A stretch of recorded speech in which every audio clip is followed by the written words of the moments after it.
Alpine has been pulling away from McLaren in the fight for fourth, but saw a disastrous 0-point finish in Monza. Although they lead the midfield, it isn't the French team's aspiration to be at the front of the midfield. Otmar Szafnauer, team boss of Alpine, revealed earlier in the year that his team is in the middle of executing Plan Mountain Climber and is looking forward. After a disappointing 2021 season, the team is finding its way up the field again. The French team aggressively developed their engine before the homologation in March. Alonso has repeatedly stated that his team made a huge step forward and that the engine provides significantly more power. A recent analysis of motorsport.com revealed that Alpine is just a couple of horsepower shy of the most powerful engine on the grid, Ferrari. Despite the big leap forward in engine power, Alpine experiences a lack of downforce with their car. The telemetry shows that they especially lose time on Ferrari and Red Bull in the slow and medium speed corners. To finally make a big step, Alpine is introducing another major upgrade at the Singapore Grand Prix. The French team has so far improved their lap times compared to the front-runners the most. Whereas they were 2.5 seconds slower than Ferrari at the first Grand Prix, they are now between 1 to 1.5 seconds off. Even more impressive is their ability to heavily develop their car while there is a budget cap. Their biggest rival, McLaren, has already said that they won't bring any more big upgrades this season. With Alpine scoring 0 points at the Monza Grand Prix, it is crucial that they get back on track to secure fourth at the Constructors. Fernando Alonso has been praising his team and is excited to see how the new floor works.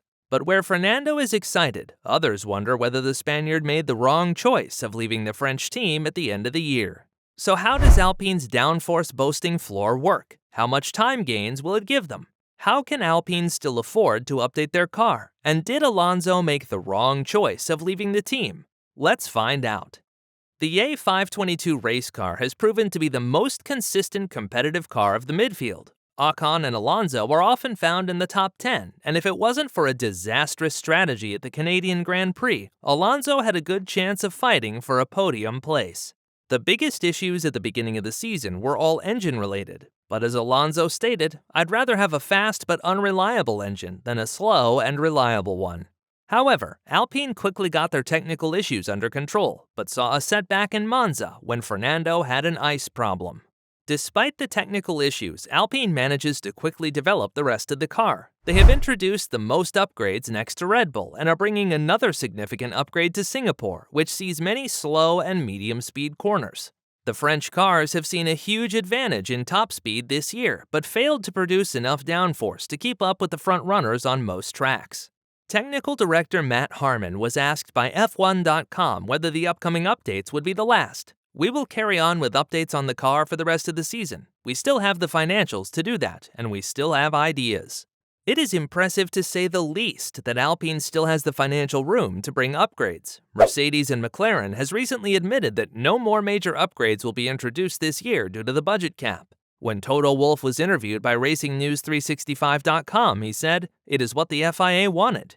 To achieve that, the big teams can't just throw money at it. Let's look at the chassis. We wouldn't be able to introduce a new chassis. We are massively overweight, which we haven't been really able to dine out because we are trying parts on the car in order to solve our various issues. So what was aimed by introducing the cost cap absolutely hit the target. So how can the French team still have enough budget left to develop their cars? The team out of Enstone put up a masterpiece of preparation to achieve a financial advantage over others. First of all, the team has around 100 fewer staff than the biggest teams, which saves them multiple millions a year. But the masterpiece comes by using the latest technologies, so they have been able to develop a car with modular bodywork parts. This allows them to update their car with just a patchwork of changes rather than changing the whole component. As an example, the technical director of Alpine point to the new radiator inlet introduced at the Baku Grand Prix. "We changed the inlet for the radiator air by making it narrower, deeper, and more forwards placed. This allowed the front of the sided to be angled inwards and reduce drag, while keeping downforce levels the same. Instead of changing the complete component, we could just place an add-on to the existing pod, saving us tens of thousands. We used similar changes to the floor, which increased our performance, but at the same time saved us money compared to our competition." When looking at the skeleton of the car, we can see that Alpine built an exceptionally compact framework where they use the latest technologies in radiator cores and associated plumbing. They also make use of efficient placement of their carbon structures, making it strong but also weight efficient. However, the French team has been working on this project for multiple years, Harmon said in an interview with F1.com. We worked incredibly hard for a number of years before these regulations started to put new technology on our race car, explains Harmon. What that's done is given us a really strong backbone. We've got very efficient technologies in there, and that allows us to focus on our aerodynamics department and our mechanical performance items. It's all about aero enablement. We wanted to make sure that every single aspect of the car is supporting or promoting aero volume. We want to give our aerodynamicists the maximum amount of real estate to express themselves. There's nothing in the way. It's only our own ideas that are limiting us. That's important and a big part of what has allowed us to move forward.